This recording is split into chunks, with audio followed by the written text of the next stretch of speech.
What if the most haunting punishments left no wounds? What if pain was never carved into flesh, but into memory, slow, invisible, and made to linger in silence? Across cold stone squares and damp timbered streets, there were tools crafted not to break the body, but to humiliate the soul. They called them shame masks, but they weren't masks at all. They were mirrors made of iron, bent into the likeness of your worst insult. A fool's grin, a pig's snout, a tongue too long, too loud. You didn't just wear the accusation, you became it. And as you walked, the town became the punishment. No need for chains or blood, just eyes, just laughter, just stillness where there used to be your name. In medieval towns, order was a fragile thing, built less on law and more on fear. Not the fear of death, but of disgrace. And so these masks were forged, not for crime, but for character. Not because you stole, but because you spoke. Not because you fought, but because you questioned. Maybe not. There are no transcripts, only rust. The records kept quiet. The iron, not so much. The mask sat tight across your face. Some had bits of bristle inside. Others clamped the tongue, forced open the mouth, made your own breath betray you. Speech became heat. Thought became weight. And time slowed. Not because it hurt, but because it didn't end. The punishment was never the mask. The punishment was the hours spent being watched in it. We don't know how many wore them. They weren't always written down. Shame, after all, doesn't need paperwork. It needs only witnesses.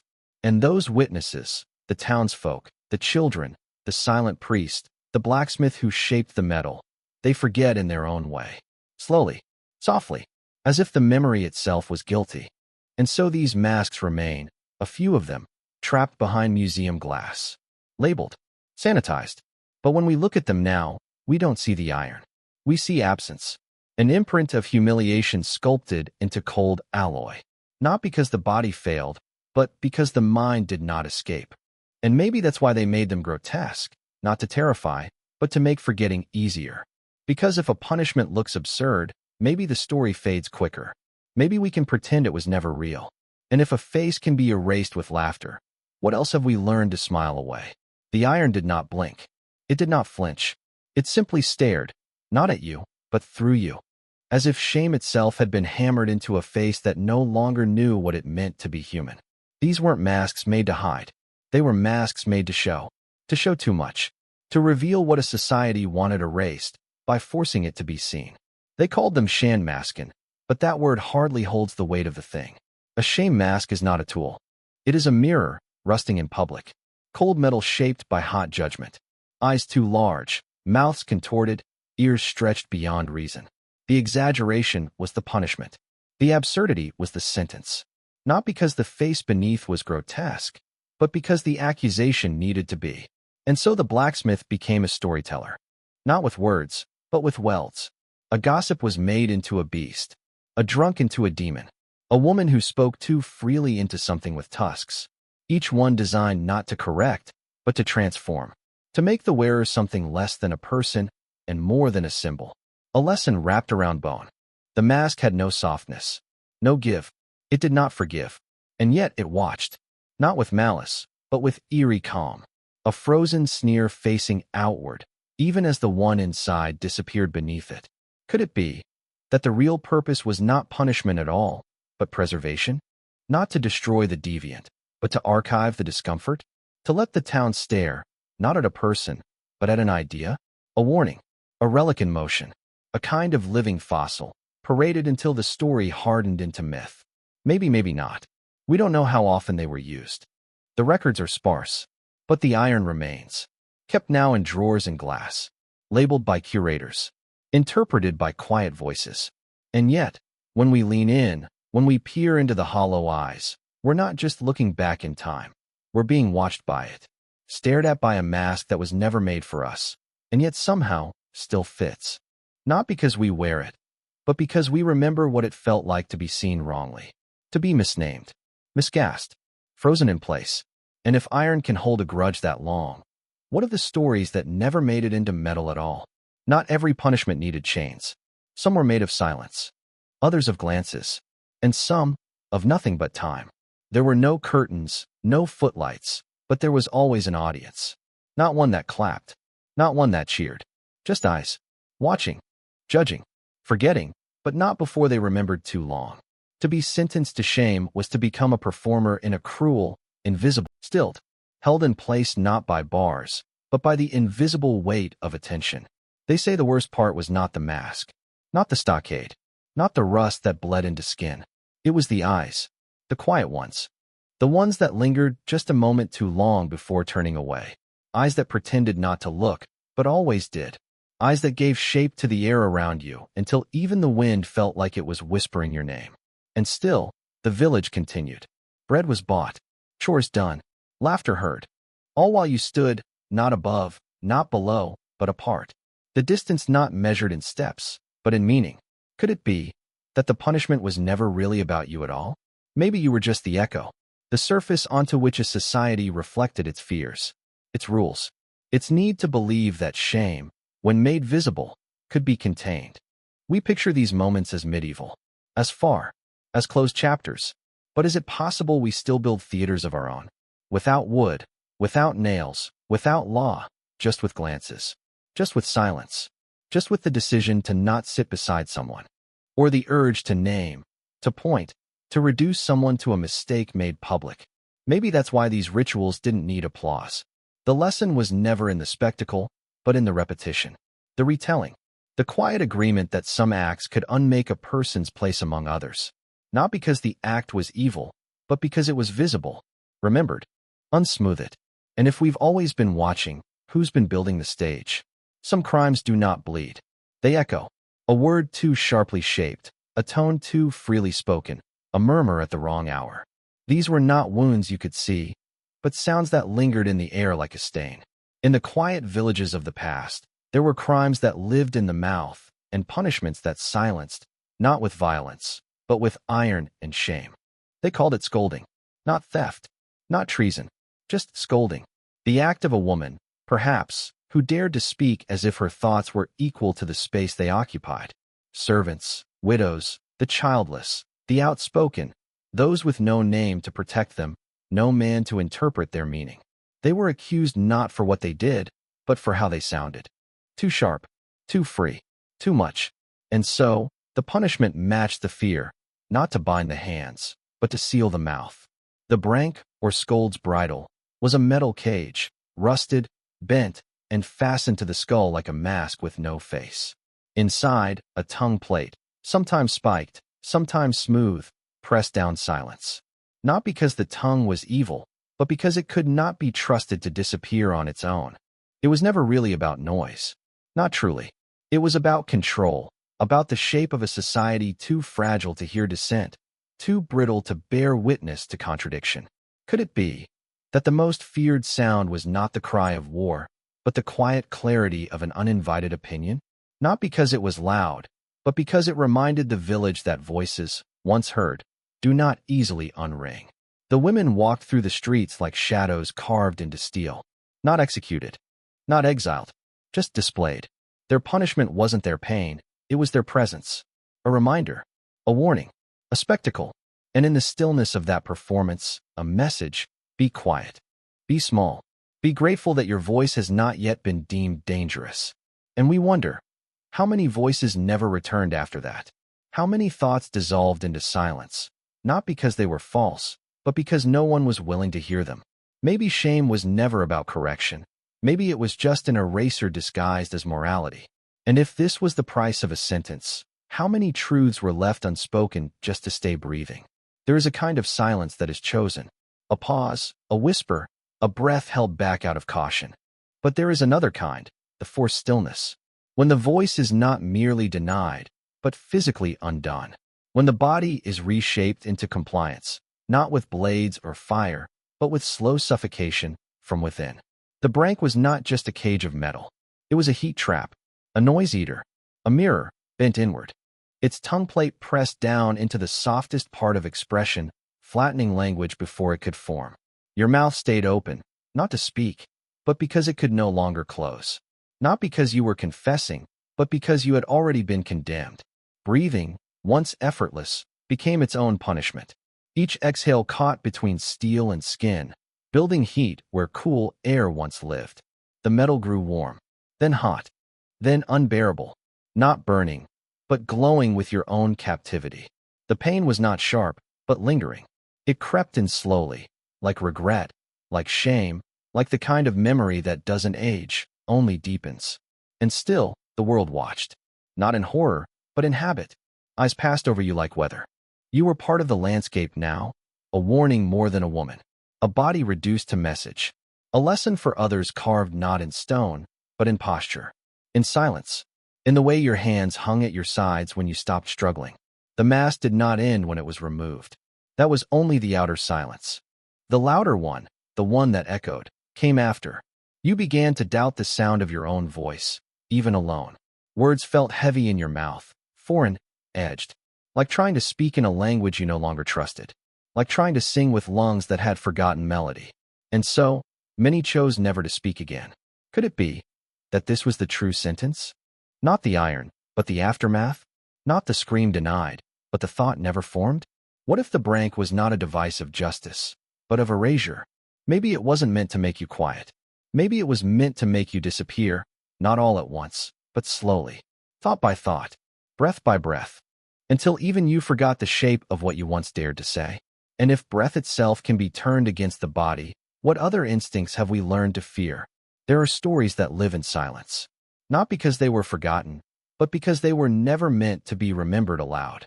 These were not punishments carved into ledgers or etched into legal codes. They were softer, quieter, folded into corners of daily life like dust gathering in the space beneath a door. They whispered through kitchens and behind church walls, carried not in ink, but in glances and in what was never said again. You will not find their records in archives. There is no parchment, no seal, no law bearing their name. Only fragments remain, like the brittle edge of a wooden yoke buried under a collapsed barn, or the rusted hinge of an iron mask dredged from a dried-up well. The rest has dissolved, not from lack of use, but from repetition. Not because they were rare, but because they were normal. Maybe that's the strangest part, that something could be so cruel and so common that it escaped attention entirely, as if the earth itself had grown bored of documenting it, as if time shrugged and let the record rot. What if we think of the past as hidden, when really, it just decayed where it stood? And yet, not all was lost, because memory has other ways of lingering. You can still feel it, in the caution passed from mother to daughter, in the way a room falls quiet when certain names are mentioned, in the tension of shoulders, inherited from those who learned to shrink themselves, just enough not to be noticed. Could it be that this was the true archive? Not stone, not script, but posture?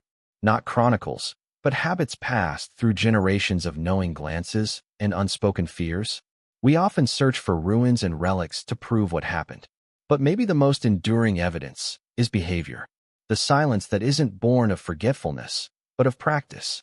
A silence so old, it became instinct. A silence so deep, it echoes even now, not in words, but in the pauses between them. And if the most common punishments were the ones least preserved, how much of history is missing not because it was erased, but because no one ever thought to write it down? Somewhere behind the village forge, a pair of hands once held hot iron, coaxing it into cruelty. The blacksmith didn't ask questions. He may not have known the name of the woman for whom the mask was meant. Only the shape of her jaw, the width between cheekbones, the distance from chin to crown. That was all he needed. He measured not a face, but a sentence. Not because he agreed, but because he obeyed. Maybe even believed he was preserving order. Maybe even felt pride in his craft, though the thing he made was meant to erase a voice. Somewhere down the path, behind a wooden door softened by the oils of many palms, the priest approved the punishment with a quiet nod. No scripture was read aloud. No thunder from the heavens. Just the silence of ritual, and the weight of shame repackaged as morality. It wasn't his hands that made the iron, but it was his hands that blessed it, that whispered over it, that made it sacred. And in the square, when the mask was finally worn, there were many eyes. Some narrowed, some wide, some refusing to meet the shape of suffering at all. It took a village, not just to punish, but to watch, to hold space for the performance, to turn cruelty into ceremony. The hammer struck, the verdict came, and no one spoke afterward. Not because they didn't remember, but because memory, when shared by all, becomes a quiet pact. Could it be that the silence afterward was part of the sentence? That forgetting was the final nail? A way to ensure no trace remained, except the echo of glances and the smell of scorched breath on iron? Maybe the blacksmith wasn't proud. Maybe he stayed awake longer than usual that night, running his fingers over his tools, wondering what else they were capable of. Maybe the priest offered a prayer that felt heavier than usual. Or maybe not. Maybe the world moved on, just as it always had, and the mask was returned to its hook until the next face came along. And if something this coordinated, this precise, required the quiet consent of so many, how many other rituals of harm have been softened by the fact that no one thought to call them what they were? You could walk again. That was the mercy, they said. The punishment was over. The mask removed. You could return to your home, your hearth, your duties. The iron would no longer chafe your skin. The weight no longer press your spine. You were free. But the sound of your own breath, caught inside metal, still echoed somewhere inside your chest. Not because it still hurt, but because it had made you someone different. Someone who now moved with silence stitched into her bones. The village didn't stop you. Doors stayed open. Markets remained. People nodded, as they always had. But there was something behind their eyes, a softness that wasn't kindness, a quiet that wasn't forgetting. They'd seen you caged in your own voice. And even if the bars were gone, the memory stood beside you like a shadow. Long, stretched, and quiet. Maybe it was never about punishment.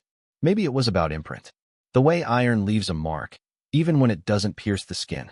Could it be that memory fossilizes? That a moment of humiliation, publicly felt, layers itself into the body like sediment, compacted under years, under stares, under silence? Not because it wants to stay, but because it's never fully named. And unnamed things tend to linger. Maybe you spoke less, after. Maybe your laughter dimmed, just slightly, at the edges. Maybe you said yes more quickly, not out of fear, but out of exhaustion. Or maybe you didn't change at all. Maybe the change wasn't in you, but in how others held your name in their mouths. Like an artifact too fragile to touch, too known to forget, too altered to remember clearly. And that's the cruelty hidden in softness. The mask ends, but the story doesn't. The punishment walks behind you, quiet as breath. There is no appeal, no ceremony of closure, no ritual to welcome you back into the fold. Just the sound of leaves against stone and the long, slow realization that shame, once rooted, does not decay quickly. And if one iron mask could echo like this, how many others are still being carried, not on the face, but in the posture, in the hush, in the slow way someone chooses their words? Bruises fade. That's what the body promises. That pain will be temporary. That purple will turn yellow, and yellow will turn to light. But not all wounds bloom on the skin. Some take root in the air between people, in the way a name is said or not said, in the way a seat remains empty at the edge of a gathering, in the way someone lowers their voice when the topic drifts too close to what was once inflicted but never quite named. Unlike bruises, shame doesn't fade. It stains. And while the skin forgets, the village doesn't. It holds memory in architecture, in the corner where the stocks once stood, in the wall where hooks still rust in quiet lines, in the doorway widened not for comfort, but for spectacle. These aren't monuments. They're accidents of absence. Pieces of infrastructure that remain not because they were loved, but because no one thought to remove them. Maybe because removing them would mean remembering them. What if the structures we inherit aren't just wood and stone, but rituals fossilized into habit? Could silence itself be a kind of architecture? Something built around a hurt to make it livable? Not because the community was cruel, but because cruelty was easier to forget when it had a form. A mask, a place, a reason. Because once something is shaped into metal, or law, or custom, it becomes easier to obey than to question. And so the echo grows, passed down not as story, but as atmosphere. A mother teaches her daughter to stay quiet in the presence of men, not because she believes in shame, but because she has felt it. A servant pauses before speaking in public, not because she remembers the punishment, but because she can feel where it would have landed. There are no records of these rules, only echoes, rehearsed in posture, passed on through breath, encoded in silence. Could it be that some of history's most enduring institutions were never written down at all? That the most permanent parts of a culture are the things too shameful to carve into stone? Maybe what lasts longest is not the law, but the hush that follows its passing. Maybe the bruises disappear precisely so that the ritual can repeat, clean and unmarked, like new iron ready to be shaped. And if even silence can outlive the bruise, how many ruins are we still standing inside without knowing they were ever walls at all? There are sounds we don't notice until they stop. The creak of a shop, doors swinging open. The murmur of a name in passing. The soft rhythm of daily greetings, like pebbles dropped into a still pool. When those sounds vanish, something changes in the air, not loudly, not all at once, but in slow absences. A withheld glance. A missed invitation. A step taken to the side on a narrow path. Punishment by shame needed no shackles, no guards, no locked cells. Just withdrawal. A soft retreat of warmth.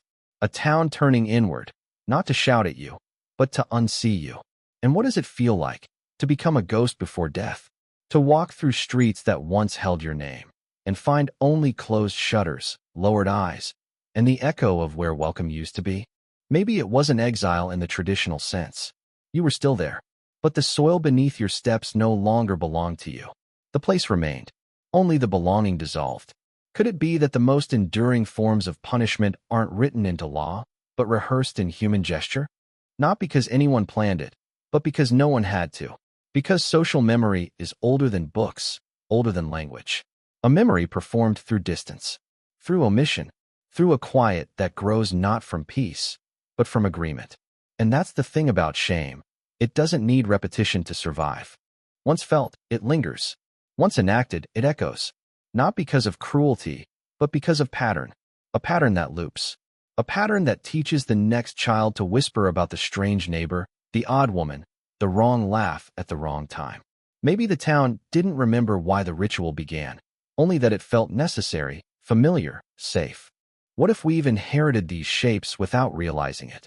The small ostracisms. The reflex to look away when someone stumbles too far from the expected. Could the towns we live in now, made of glass and light, still carry these shadows in their foundations? Maybe the punishment ended, but maybe the silence didn't. Maybe silence just learned how to wear different clothes. And if the loudest form of judgment is a quiet that spreads, then how many stories have we mistaken for peace, when they were really the sound of a door slowly closing behind someone who still lived on the other side? They didn't craft these masks to terrify. They crafted them to laugh. Wide eyes, bulbous noses, animal snouts, flapping tongues.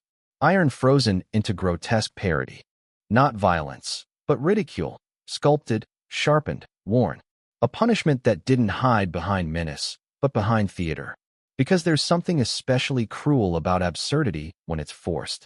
When the joke is you, and the laughter is the crowd, and the only mirror left is made of metal too thick to bend. These weren't decorations. They were tools of distortion, of turning a person into a cartoon of themselves, or rather, of what the village believed them to be. A gossip, a nag, a liar, a fool. Not because of proof, but because of noise. Because she spoke. Because someone listened. Because someone else didn't like that they did. And so the blacksmith was summoned. And the face was hammered. And the shame was given shape. Not metaphorical, but literal. Held in place with straps and cold rivets. Could it be that the ridicule was the point? That the exaggeration was a kind of erasure, of personhood, of identity, of memory? Maybe it wasn't about the woman who wore the mask. Maybe it was about the ones watching her. About teaching them what not to become. Or perhaps, reminding them what they already were. That the village could do this. That it didn't require rage, just agreement. A collective nod. A slow nod. There's something haunting about laughter in a punishment. It's not protective. It's participatory. A permission slip. A chant. A ritual that makes cruelty feel smaller by disguising it as spectacle. You don't feel bad, because it's funny. You don't question it, because it's tradition. And if she cries, it just makes the mask look more ridiculous. The tears glint where the metal grins. And here's the quiet truth behind it all. The person disappears, and the mask remains. The iron survives. It sits in museums now, behind glass, labeled with neutral words, scold's bridle, shame mask, historical curiosity. As if the absurdity still protects us from what it meant. Maybe not. Maybe the real echo isn't the mask itself, but the way we still shape people into caricatures when they speak outside the expected. And if these masks were built to look ridiculous, then what does it mean that we kept them? That we remembered the form, but not the faces underneath? They didn't always hide it. In some places, shame was pageantry, a procession, a practiced rhythm of footsteps and stares. The punished were led through the town not as threats, not even as warnings, but as entertainment. A bell would ring, a drum would echo, and windows would creak open, slowly, as if curious silence itself leaned out to watch. Not because anyone forgot what this was, but because they wanted to. Because it's easier to cheer than to remember. The masks were absurd for a reason. They demanded attention. They exaggerated the crime until it stopped being crime and became character. And what is character when worn by force? The woman in the iron mouth was no longer herself. She was the gossip, the serpent, the sin in human skin. They gave her a role, and the village gave her a stage. And somewhere in the distance, behind the iron, behind the mask, she still breathed, still tried to be whole. But no one was looking for her anymore. Some marched in silence. Others were prodded by children. Some were made to dance. Some tripped. Some wept. Laughter followed, because laughter is lighter than empathy, and the crowd had places to be. Behind the laughter, though, was ritual. Not ancient, but familiar. Like a rhythm everyone knew without remembering where they learned it. That's how it works, isn't it? Ritual doesn't always need words. Sometimes it's in the motion, in the looks, in the space people choose to give or take away. And when the march was over, there was no speech, no lesson, no reckoning, just a return to the ordinary. Doors closed, curtains drawn, children quiet again, the iron mask placed back on its hook or passed to another hand, as if it had never happened at all. But it had, and it would again, because it wasn't about justice. It was about forgetting, about taking the jagged edges of discomfort and sanding them down with rhythm, repetition, and spectacle. Could it be that the spectacle was more for the watchers than the watched? That in watching, they cleansed themselves of some invisible fear, the fear of being next, the fear of standing out, the fear of noticing too much? Maybe shame became ceremony not because it worked, but because it distracted. And distraction, like any ritual, is easier to preserve than the truth it tries to bury. And if parades were the way we forgot, what other rituals still live among us, wrapped in music and masks, that once began as something darker? There are stories no one quite remembers telling. They drift between fact and myth, between what was and what we needed it to be. Stories of masks that were never removed, of faces that rotted beneath iron, of shame that did not expire, even when the body did. Maybe it's a story whispered to keep children obedient. Maybe it's the echo of a truth someone saw and couldn't forget. In some villages, they say the mask was never meant to come off, that once worn, it became a sentence, not a symbol. Iron rusts, but only slowly. Bone does too. Skin, though, skin yields to time. And perhaps there was once a woman, or a man, who vanished one day into silence, only to be seen again in fragments. A figure in the mist, a breath against glass, a shape near the edge of torchlight. The townspeople said nothing. They locked their doors tighter, and they told themselves, and each other, that the punishment had ended, that no one had meant for it to go so far. But iron doesn't care for intention, only pressure, only time, only silence. What if shame became more than memory? What if it lingered in the objects we made to carry it? What if every mask that was never buried still holds its imprint? The weight of breath, the outline of jaw, the echo of teeth against rust. Some were melted down. Others were hidden in walls, buried in wells, discarded beneath floorboards, as if hoping earth itself might forget what had been forged. But earth remembers. Stone remembers. And sometimes, forgetting requires more than time. It requires ritual. It requires story. It requires the soft lie of a closed ending. Maybe no one was ever left to die in the mask. Maybe no one ever became a ghost. But maybe someone believed they did. And maybe belief, passed down as caution, hardened into something older than truth, older than denial. A warning carved into folklore, not because it happened, but because it might have. Because shame, when sealed in iron and left too long in silence, can take on a life of its own. And if that mask still exists, hidden beneath soil or sleep or superstition, who wears it now? Or worse, who remembers? Somewhere beneath moss-covered stone, and the echo of footsteps no longer heard, a square still waits. Not because it was holy, not because it was sacred, but because it was useful. A stage carved not for celebration, but for exposure. It did not ask for blood, not always. Sometimes, all it required was stillness, a person forced to stand, unmoving, while the weight of collective eyes did the rest. And the architecture cooperated. The slope of stone directed the gaze. The shape of the space carried whispers like a slow, cruel tide. One whisper became many. One glance grew into a silence too large to bear. This wasn't coincidence. This was design. Cities were shaped not only by what they wanted to protect, but by what they wanted to display. Near the fountain, where children once fetched water. Near the church, where souls were measured. Near the market, where truth was cheapest. They placed the platform here, not because it was central, but because it was inescapable. You could not walk through life without passing it. And every time you did, it reminded you, not just of the punished, but of the watchers, of what it meant to belong, of what it meant to be seen. Stone holds memory in ways we don't fully understand. It doesn't write, but it absorbs.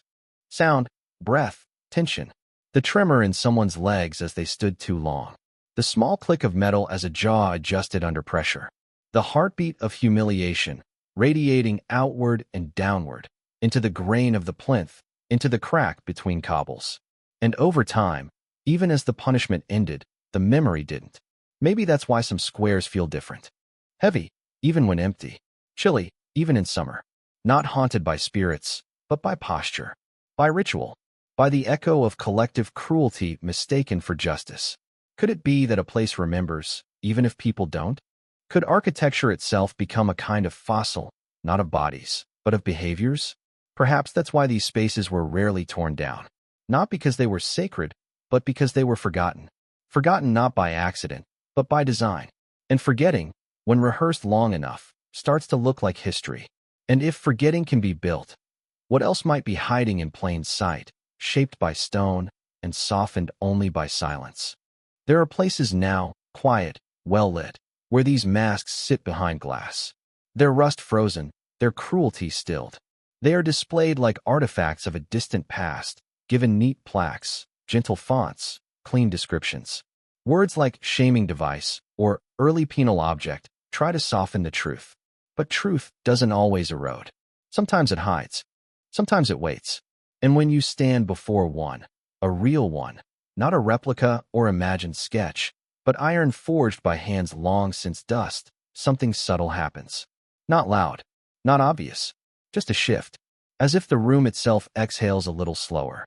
As if the silence in the museum deepens. You lean forward. The light hits the curves. A frozen tongue. Hollow eye holes. Welded expressions that were once strapped to living skin. Not to protect, not to correct, but to perform. And here it is now, performing still, but differently. Stripped of its power, yet not quite harmless. You are meant to study it. But what if it studies you? Not because the metal remembers, but because the memory never really left. The mask outlived its maker, outlived its victim, outlived the hands that clapped, the mouths that laughed, the laws that justified its use. What remains is not just the iron. It is the echo, the trace of belief that punishment could be art, that silence could be forced, that shame could be sculpted into a thing you wear. Maybe there are more, buried in collapsed churches, hidden beneath floorboards, rusting in forgotten wells. Maybe some were melted, turned into nails, horseshoes, coins. But energy doesn't disappear. It reshapes. It finds new forms. What if? And it is only a what if. Some of the masks were never taken off. What if their shapes were absorbed by the minds of those who watched, copied in the way we hold our shame, in the way we judge without speaking, in the invisible rituals of exclusion that require no metal at all? The mask in the museum cannot speak, but it was made to silence. And sometimes, even now, when you look too long into its hollow mouth, something hollow opens in you, too. And if this much still stares back across time, how many other forgotten tools might still be watching, quietly, patiently, from beneath the dust?